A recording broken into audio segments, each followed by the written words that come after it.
back, boys and girls. This is StillerBros at the movies. And I'm driving again because I haven't driven a lot. You're not even gonna comment on the voice I opened with? I went out of my way to use my weird radio voice. I just don't really care for what voice you use for the intro. So today we're going to see Guardians of the Galaxy. Yes, this has been a heavily anticipated movie, one of our most anticipated for the entire year. I mean, we love the Marvel Universe, as we've probably mentioned a few times in our videos. I honestly don't remember. I haven't looked back at our back catalog of StillerBros at the movies for a while, so I don't remember that. But this one is outside of the Marvel Universe we've seen, so obviously we're not going to be seeing any continuations. There's not even going to be any cameos by the original Avengers, actually, because we're not going to be seeing Captain America. We're not even going to be seeing Scarlet Witch and Quicksilver showing up, or Andrew Garfield. Oh, damn it! That was a fake cameo that was posted online via a photoshopped picture that looked surprisingly real and got us for a brief second we actually thought Andrew Garfield was going to be Spider-Man in the Avengers movie. Oh, and by the way, guys, since the posting of our last video, we posted our last main channel video, which was called The Purge in Real Life. It was a Purge-related parody. We've been wanting to do it for about a year now because the original Purge kind of got the creative juices flowing there, but we never had the time. And when we actually tried to film that version, it didn't happen. There was some editing issues, and it just didn't turn out right because of certain issues, like the script wasn't that good looking back and a lot of other stuff. But our new video, The Purge in Real Life, which came out about 2 weeks ago when we're filming this? 2-3 weeks ago, yeah. Yeah. So that is coming up on 500 views right now. It currently has 457 when I last checked. So we just want to thank anyone who might be watching this, who also watched The Purge in Real Life, for, getting us to this milestone. We're actually going to have a full thank you video up on the main channel very soon, so it's not going to be much different than what we've got here, but hey, at least you get a couple thank yous for the 500 views. More importantly, I also want to give a shout out to our buddy Triple R, who just posted his second video in a week, and he is making us look bad by posting more videos than us in a week. So good for you, buddy. But so if you're watching this, Triple R, thank you for making us look bad by putting out more videos than us. We hope to collab with you very shortly. It's just a matter of everybody's schedules of meeting up. So, but anyway, Guardians of the Galaxy, G-O-G, G-O-T-G. Whatever. I didn't know that I could sound any more nerdy. But this is going to be fun, so we'll see you guys a little bit later. We're out. It's 11:32. Movie started at 9:30. You do the math, whatever. Anyway, movie was great. I loved it. That is my favorite movie of the year so far. I'm so happy with the way it turned out. And there's so much to talk about. I mean, let's just get into it. I mean, Chris Pratt did an awesome job. Zoe Saldana did an awesome job. David Bautista did an awesome job. Josh Brolin actually showed up in the movie as Thanos. They said he was. I didn't really think they were going to use him until Avengers 2, but here he is. Well, not Avengers 2. Something else. We had Bradley Cooper as Rocket Raccoon. He stole the show. Chris Stuckman said he had the potential to be Jar Jar, but he was in fact Heath Ledger as Joker. Heath Ledger Joker. So, and Vin Diesel as Groot. He did a lot with those 3 words that he had to say over and over and over again, and he is still saying over and over and over again for the ADRs for all the international releases in separate languages. Yes. No. And then of course, I feel like the writing was probably one of the best things about this, because it had this great comedic. This movie's basically a comedy. It's an action comedy with just heist elements to it, and it was just an awesome movie. And And it was just awesome writing. I mean, the jokes hit, the direction, it was colorful, it was amazing. Rocket and Groot looked incredible. I liked the huge amount.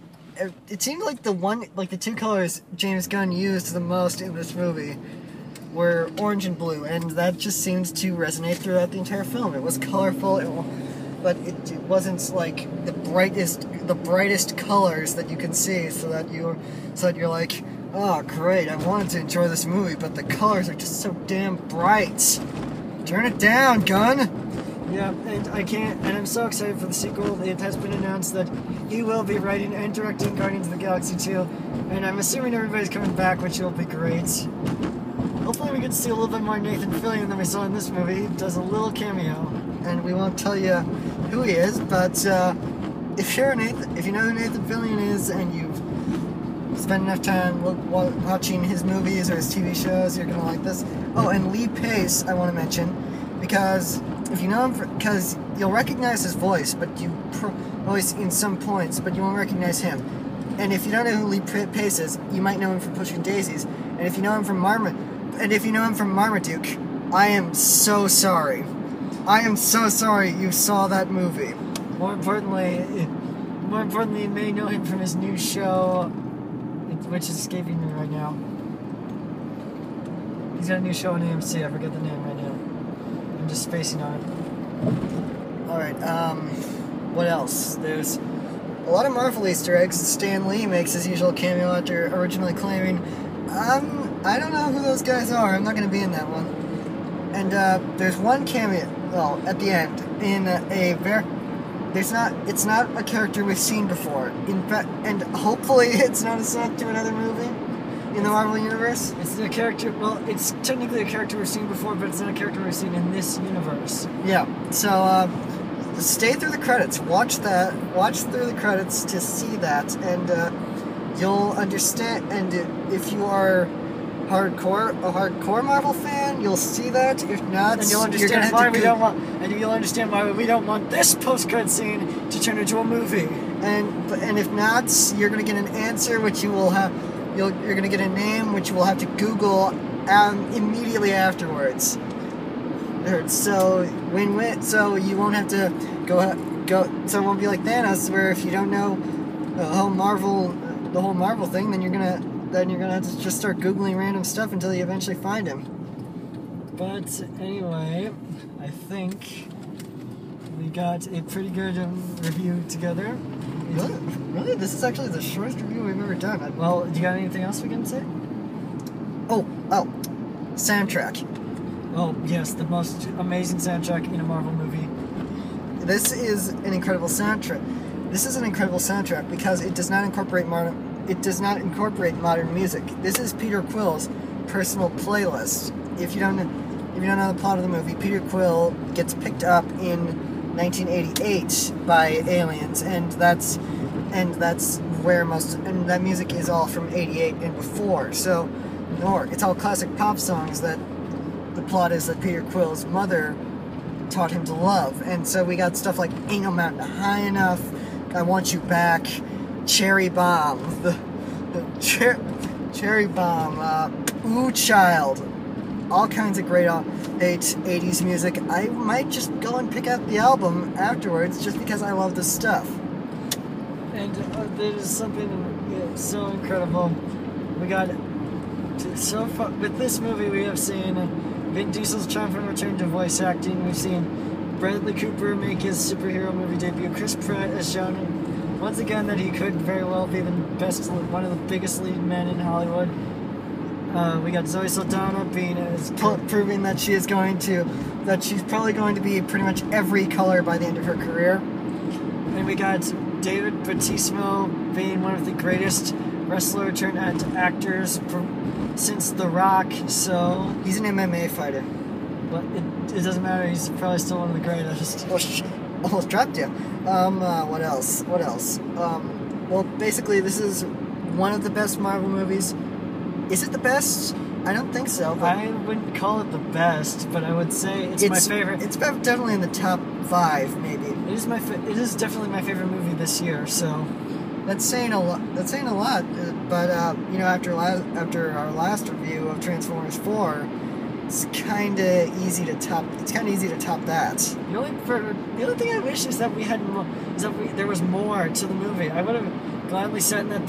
I would have gladly sat in that theater for another 20 minutes just to see the movie again. Yeah, it's one of those movies where you felt like where you sat there and were like, wow, that felt short, and then you look at your watch and you're like, wow, that was 2 hours. That was about 2 hours even. It was so amazing. 5 minutes in, I leaned over to Spencer and I said to him, "This is my favorite movie of the year so far." But yeah, it was funny. It was action-packed. It was amazing. It was a great Marvel movie. I'm so excited for the sequel. I'm so excited to get this one on Blu-ray. Because, you know, there's just going to be some nice behind-the-scenes stuff along the way, and it's just going to be pushing and pushing the envelope. And this is just Marvel pushing the envelope with... And, by the way, you could see the influence from Star Wars and everything like that, and Firefly and stuff like that, in the design of the worlds and the way that everything was set up. That you could see the influence of the comic books, the influence of Firefly, the influence of Star Wars, the influence of pretty much every sci-fi that came before it, and all the way up to Flash Gordon, maybe. There was even a Ninja Turtles reference and a Ark of the Covenant reference. The Ninja Turtles reference will be better because next week, hopefully, probably, we'll see what the schedules are looking like.